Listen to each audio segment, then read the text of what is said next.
What is going on, everybody? This is Mike from The Last Corvette. Today is July 16th. It's a Saturday, and it's been a while since I posted anything on YouTube.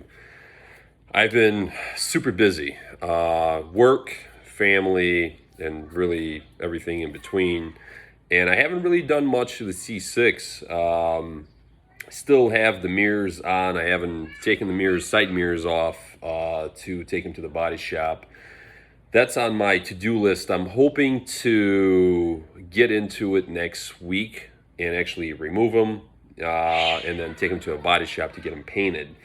And then I got to call a friend of a friend to come out and paint correct the vehicle and ceramic coat the vehicle.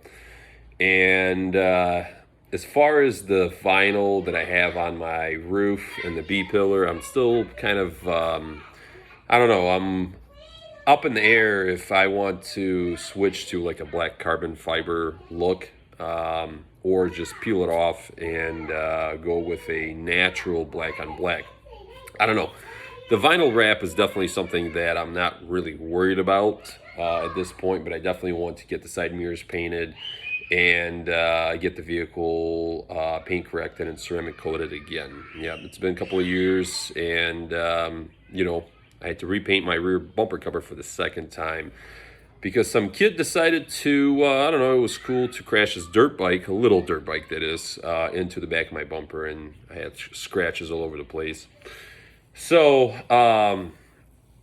months ago, I was working on the video to kind of walk you guys through everything that I've done, I guess, or did to the C6 over the winter, over the off season.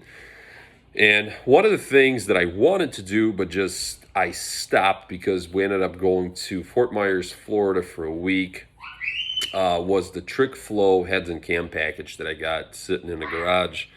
And the reason I did that is, well, there's two reasons. I wanted to put the vehicle together, get a dyno tune, get it ready and running.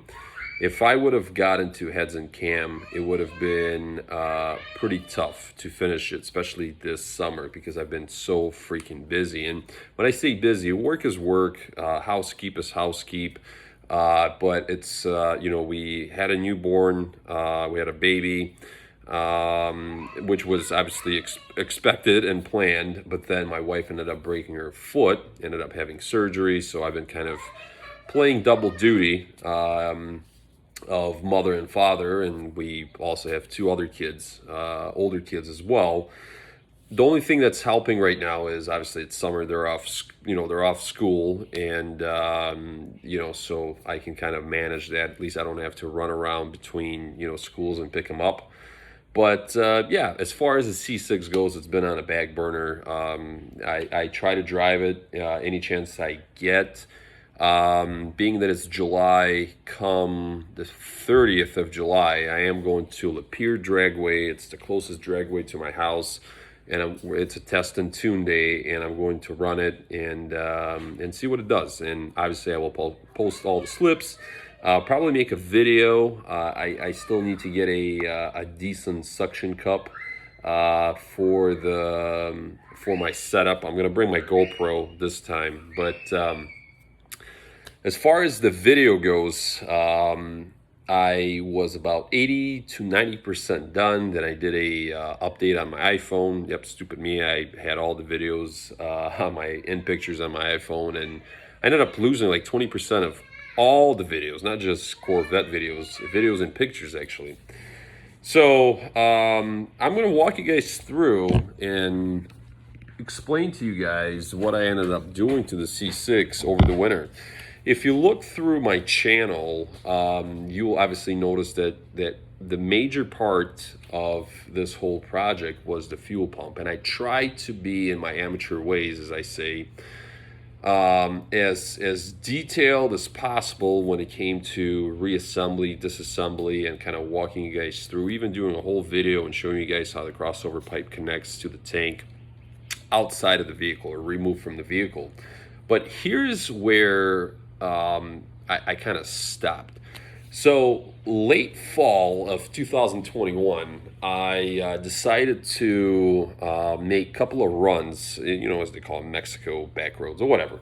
It was on a local highway. It was dark, but it was also very, very cold. It was late fall. It was like 30 by the time I put the kids to bed, got the vehicle running, and I just couldn't get any traction to save my life. And I had my draggy with me, and I tried, putting in a couple of runs, and it wasn't happening. The vehicle, the road was too cold, the tires were too cold, and I couldn't really do anything. But on my second try, I kind of feathered the throttle, and then I took off. And then when I came off the throttle, the vehicle started breaking up really bad, to the point where I got off the expressway. It was shaking, like I had like a huge freaking cam in it. It was just shaking, and then I ended up getting the check engine light. So when I got home, I scanned it, and I ended up getting a all-cylinder misfire, which is never good because it could mean a lot of things, right? It's not pinpointing to a certain cylinder saying you have a bad spark plug, bad coil, or whatever, right? Injector. So at that point, I was like, you know what? I'm going to do all this work to it anyway. So be it. But the following day, I got up to go to work, and obviously I always walk through the garage, and I was like, you know what? I'm like, it smells like freaking raw fuel in this garage. Like, for the first time ever, like raw fuel. So I kind of blamed it on winterizing the lawn tractor, also getting the snow blower ready. I'm like, maybe I spilled some fuel, or there's fuel leaking somewhere, or whatever. So what I did was, that day, I went and picked up a brand new set of spark plugs for the C6. I changed out the spark plugs. I used my voltmeter to check not only the wires, but also the coil packs, and everything checked out fine. So I, spent some time and put new plugs in. I started the vehicle up, I cleared the codes, I took it around the block, and actually went on one of the mile roads, and it started breaking up again. And I kind of had a idea what was going on, because it would break up really, really bad at idle and basically low speed. But once I would get on it, there was no noise from the engine, but once I would get on it, would clear up and pull really hard. And what happens with, when you have a bad O2 sensor, that's kind of a dead giveaway. If your vehicle is stumbling really bad at idle or low range RPM, once you get on it and you feed it some throttle, you're basically running wide open. You're running without restrictions. So I brought it back in. I was like, you know what? We'll deal with it when I get done with my fuel pump, because the fuel pump upgrade wasn't because of the leak that I discovered. The fuel pump upgrade was because of ethanol and my future kind of end game that I want to have done to the C6. So I parked it again, and the following morning I walked out in the garage, and I was like, wow. I mean, it was like eye-burning type fume in the garage, to the point where I actually left the garage door open. When I left, I told my wife, I says, there's something going on. Leave the garage door open, let everything air out. So when I got home later that day after work, I actually looked under the car, and I saw, for the first time ever, I saw a puddle of fuel right under the vehicle. And then as I took a flashlight, and the way these C6 is set up, when you have the tire on, the inner wheel liner on, and the cradle holding the tank on, you see about 20 to 25% of the fuel tank. And I actually saw a fuel run down the side of the fuel tank, and I was like, all right, well, that's it for that. So when I took everything apart, you guys can look at my previous videos. I discovered the most common fuel leak, or the source of the fuel leak you'll find in these C6s, which is the high pressure elbow that comes out of the sending unit, and then goes to your braided line, and then feeds your main fuel rail. But like I said, it was a learning process, and as I've stated before, regardless if you have a 4-speed automatic, 6-speed automatic, or a 6-speed manual, it definitely can be done. In your garage with basic tools. Honestly, it's just all about patience with these vehicles, and just taking your time. That's patience and taking your time. That's all it takes.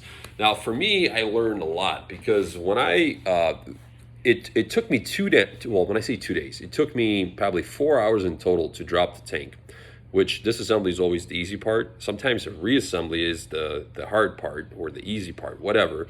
But in this case, disassembly was easy for me. My wife was out of town. She was actually at some kind of a conference or whatever. So I would put the kids to bed, and it was getting super cold. I would turn the heater on for a couple hours, come back in, and I remember I, removed the tire, well, jacked up the vehicle, blocked the vehicle, removed the tire, inner wheel liner, a couple of things, and then the following day I actually dropped the tank and got out of the car. And I was like, wow, this is so freaking easy. Well, that's the easy part about working on these C6s. Trying to get everything reconnected is the hardest part.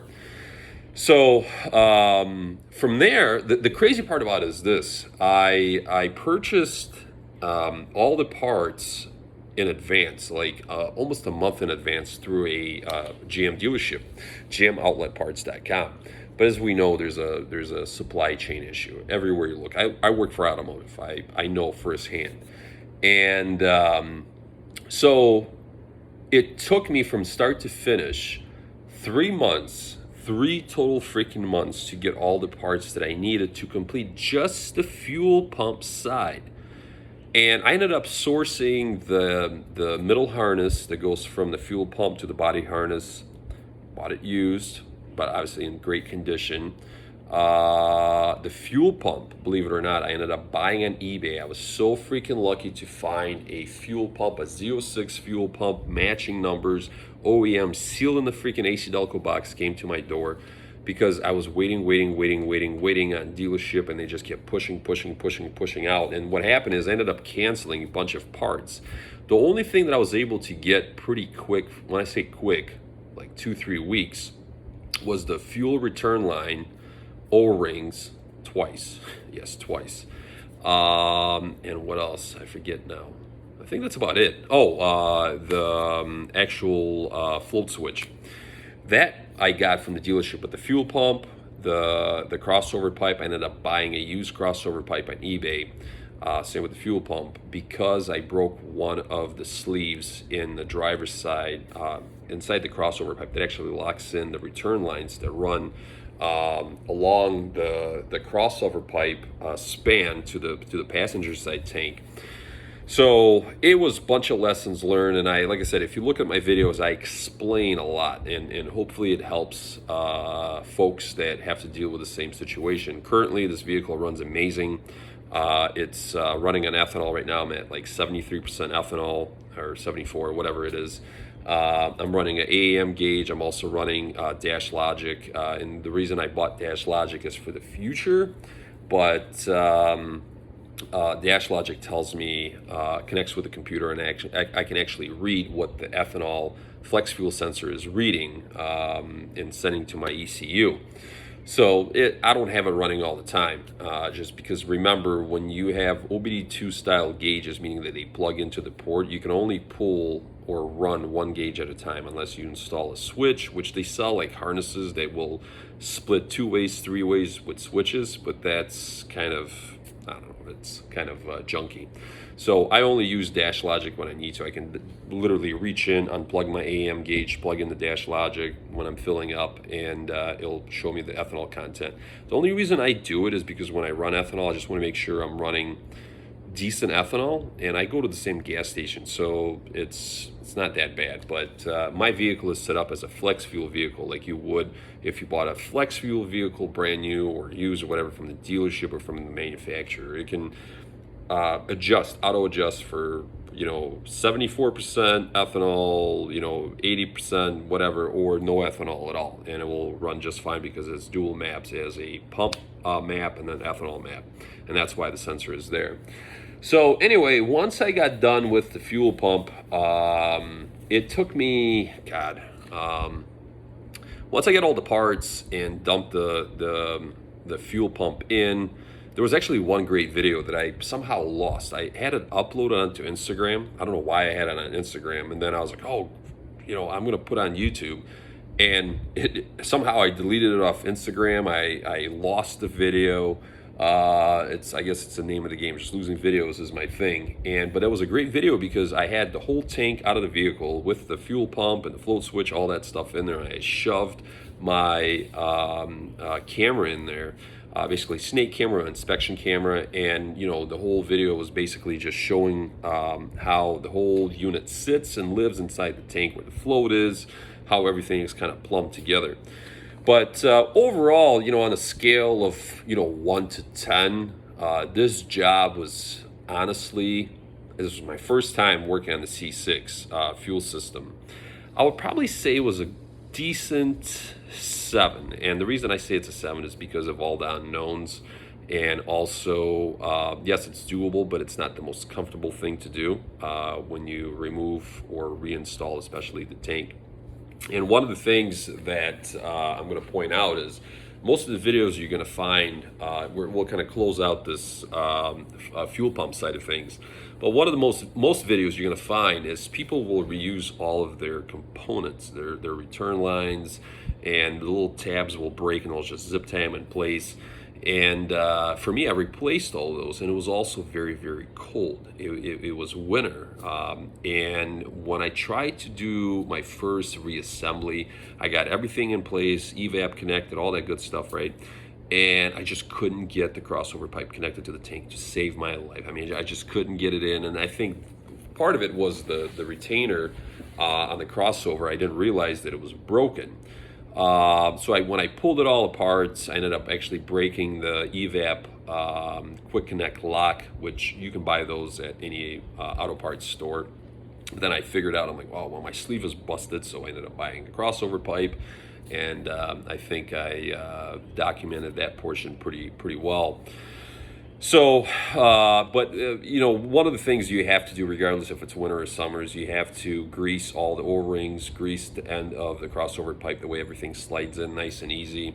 And then what I realized is when I was playing with the crossover pipe and the fuel tank outside the vehicle, I was testing. I'm like, okay, what am I doing wrong? Like, what is going on here? And what I found out is when I got my return line replaced, even though I had both of the retaining clips set, the female side that lives inside the tank was slightly cocked on an angle. And the reason behind it was because it was new, for one. For two, it was very cold, so I couldn't form it to the right shape, so it seated flush. So I ended up actually using a zip tie. I'm so against those zip ties, but I ended up using a zip tie up top. And what they did is they pulled the fitting flush, so the male side that lives in the crossover pipe could mate with my new line, and that helped out a lot.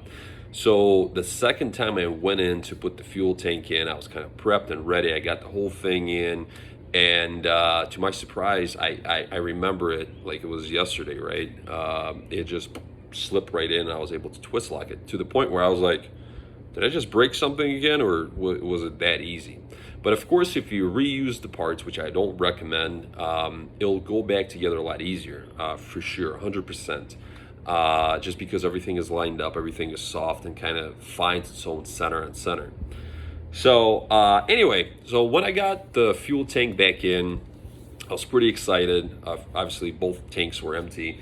And I ended up putting in like 3 gallons of 93 pump into it, primed, started the vehicle, checked fuel pressure. It was much higher, obviously, than my stock pump.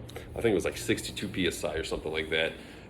Just made sure I had no leaks, obvious leaks. And then I ended up putting in like 10 or 11 or 12 more gallons. What I wanted to do, and the vehicle was still sitting, it was still jacked up. So what I wanted to do is I wanted to fill up my driver's side tank full and then cross over into passenger side tank to make sure the return side was working properly, the float switches were working properly, and I had no leaks at the connection, which was good. I had no leaks there.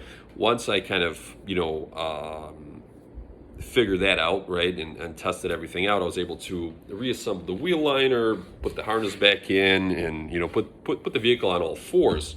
And at that point, we were like 2 weeks away from going to Florida, to Fort Myers for a week. And I was like, you know what, I'm just going to scratch the whole trick flow setup. I also have headers that I purchased, and I was like, I just don't have time. There's no time, because I had other projects. So when I came back from Florida, when I was in Florida, I actually made up my mind. When I came back from Florida, I was like, this is where we're going to stop. So I ended up installing my Fast 102 intake manifold. Pretty easy install. Nothing really much to it. There's a couple of things that I had to purchase. Well, when I say purchase, I ended up getting it from my shop. And actually a couple of things I had to purchase, a couple of hardware items. But that's what it was. It was just some basically bolts that were missing in the kit. The box actually had a hole in it, believe it or not, and I think they just fell out. But other than that, it's just a very easy peasy install. And then I installed my flex fuel sensor, which on these C6s, like I said, it works like a flex fuel vehicle, 100%. It kicks on and off, knows exactly how much ethanol you're running, and depending on how much ethanol you got, you'll either run the ethanol tune or the pump tune. And then I installed the little oil catch can, which some people like, especially on Instagram and TikTok. And here's a prime example. If you guys want to kind of follow me on daily basis, because that's so much easier than posting on YouTube, you can find me on Instagram, Last Corvette, or TikTok under Chevy Power, abbreviated like my license plate, CHEVPWR. Up to you guys. But anyway, the flex fuel sensor was very easy to install. I mean, I'm very hands-on, so I ended up sourcing this flex fuel sensor kit from actually a person that I found online.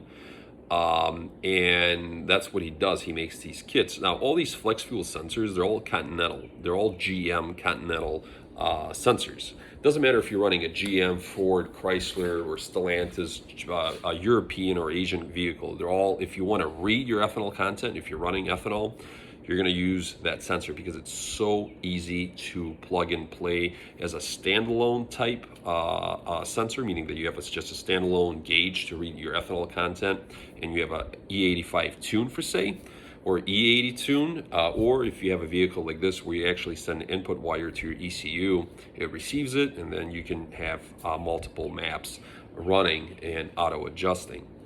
But the kit came with the sensor, the piggyback harness, Racetronics fuel adapter that adapts from the your main fuel line up, that goes up your firewall. And then it's all compression fittings. Obviously, Racetronics makes some good shit. And from there, I'm actually using the stock flex fuel line. Goes from the flex fuel sensor to the rail. But I wasn't done there, so I also had to upgrade my fuel injectors. So I'm actually running truck AC Delco GM OEM truck fuel injectors, ethanol injectors. It makes a huge difference. And like I said, a Fast 102. ICT Billet is the place where I source my adapters. They make all the LS adapters, LSLT adapters that you can basically run any type of injector, truck, car injector. If you go from car to truck or truck to car, they make all the top caps, and their kits are pretty badass. And I ended up buying a kit, and it worked out flawlessly. The only thing that I did that was my fault, I pinched one of the O-rings on the injectors, and I ended up buying just another AC Delco basically kit for O-rings, which was like $5. It came with like 10 or whatever, 12 O-rings. And but that was it. So once I got done, I had the vehicle tuned on both pump and ethanol by Dubson Performance. It's the same Dr. Phil is the tuner, same tuner that tunes for K-Tech. And if you know K-Tech, I think everybody should know K-Tech, especially if you're into GM Performance. But he did an outstanding job on the vehicle. This thing really rips. Now, when it comes to ethanol power, I'm going to do another video and explain to you and show you guys the numbers, 93 pump current numbers, and ethanol numbers. But I would like to kind of combine that when I take it to Lapeer Dragway, and we'll see what it runs quarter mile. But let me tell you something. Standalone ethanol plug and play kits, where it says you just plug and play everything, and then this little controller will auto tune your vehicle. It's a bunch of bullshit.